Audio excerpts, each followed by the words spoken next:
How's it going, film and TV fans? Welcome back to another off-the-cuff film review here on the Zodiac Enterprises YouTube channel. Today we are doing Batman once again, but this is going to be two types of review.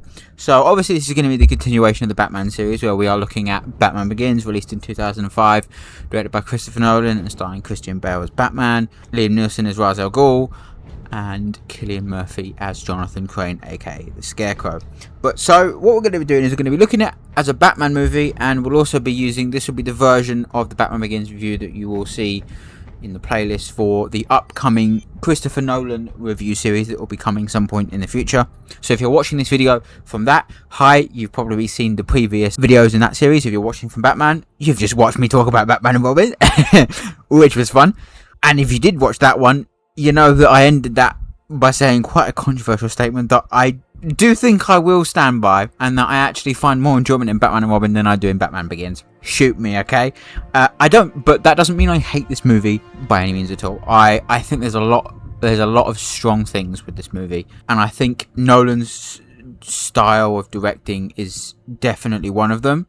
I think he brings a certain visual style that the Cape Crusader was missing, but I think for me what it is that it doesn't, there's a huge section of this movie, and I get that it's needed, but I cannot vibe with it. I don't dig it. I don't particularly enjoy it. And it's a sequence where he's being trained by Ra's al Ghul in the ninja temple or wherever the fuck it is. It takes me out of the whole thing. It's the most un-Batman shit I've seen in my life, and I just don't vibe with it. And I think this is a Batman movie that I think feels maybe not entirely like a Batman movie, and I get that's kind of what the goal was, to make a grounded, gritty movie first and a Batman movie second, and I can understand that. But as I'm viewing this as a Batman movie, it just doesn't feel like a Batman movie. And I again, people might kill me for saying this, but I do think Batman and Robin feels more like a Batman film than this does. Sure, it feels like that movie feels like a Batman film, but it feels like, you know, a feature-length adaptation of the 60s TV series, and I want an interpretation of that. This, it doesn't, you know, again, it's still a Batman movie. It's still a fine movie. I do think there's a lot of strong here as well. I think Bale, hits the nail on the head here quite quickly with Bruce Wayne. I've never been a huge fan of his Batman, but I think he delivers a certain quality in his portrayal of Bruce Wayne that I quite like. I do think, despite the fact he appears most in a section of the film that I don't like, Liam Neeson is very good in the film. I think Michael Caine is probably the best Alfred we'll ever have gotten. I think he's fantastic as Alfred in this movie. I think the sections of the movie that take place in Gotham is definitely designed to feel a bit like New York, I think, throughout this and the next two movies. And I think that's very apparent from the finale of this movie is set on what is supposed like Gotham City's version of Staten Island, I believe, or something along that kind of ilk. Correct me if I'm wrong in the comments below. I don't know my New York geography very well. I think the character of Lucius Fox is an interesting one. I think he serves as an interesting part of the film. I think he's fine.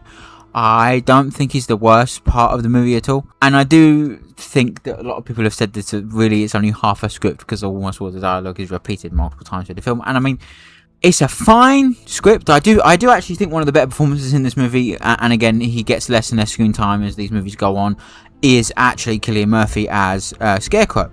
I think it's the strongest part of this movie. Personally, I think is fantastic. I really wish we got a chance for his Scarecrow to be a main villain. Obviously this is as much as we will get from him, as he is kind of only in like maybe one or two scenes in The Dark Knight, and then he like barely shows up in The Dark Knight Rises as a judge in like a court thing. It's stupid, it's complicated, but I really wish he got more time to shine, because I loved Jonathan Crane Scarecrow in this movie. I think it's like easily the best part of the film. I think music here is the first time that Christopher Nolan worked with Hans Zimmer, and obviously co-composed by James Newton Howard here as well. It's fine. I personally much prefer the Elfman scores and the Goldenthal scores to any of the Dark Knight stuff, and even anything that, you know, maybe bar the Giacchino score for the Batman. I would say though my favourite Batman scores are the two Elfman ones, the two Goldenthal ones, and the Giacchino one for the Batman. But I've never been huge. I think there's great themes here, I think Molossus from this specific soundtrack, which you'll hear at the very end of this video in the outro, and I actually like the Batman theme, and even in the next film, Joker's theme, the Joker theme in the next film, and there's that certain brewiness to it that you hear is fine. It works. It's not, you know, a go-to score for me, I think, and neither is the next one particularly. I think the next one has a much more improved style of music and a style of score, and I think it's built much better. Rises is definitely a step down again. It's fine. It's fine. Again, the best way to describe this movie is fine. Like, I'm not the hugest fan. I don't hate it. I think there's some great moments in it. It's just never been one that I really gravitate to. I think, again, that whole bit with Ra's al Ghul takes me out of it. I know a lot of people that love this movie, and that's fine, because this is a cool movie. Like, this is a sick movie to think it is your favourite Batman movie. I dig that fact, but it's just not, you know, it's never vibed with me. I think either end of this trilogy has never really sat particularly fantastically with me.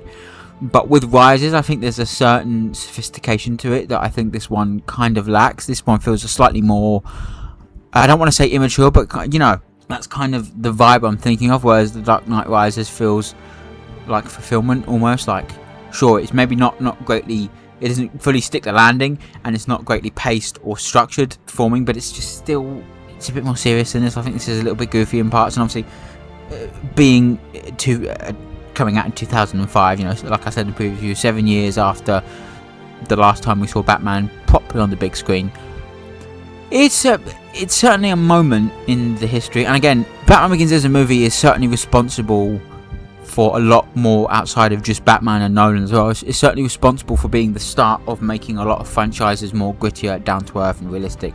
And a franchise that's, you know, near and dear, close to my heart, got this treatment not long after Batman Begins came out, and that is, of course, James Bond with Casino Royale, which I feel, when you look at it, it is very heavily inspired, despite the fact that only coming out a year after this movie. It's definitely taken some inspirations from the idea of setting in a more gritty, more realistic, and more real environment, which obviously is not so. I mean, like, Bond had campy moments like Batman and Robin as well, but it wasn't, I mean, it was almost as close as it was for this, because Die Another Day came out in 2002, and that's like a camp fest.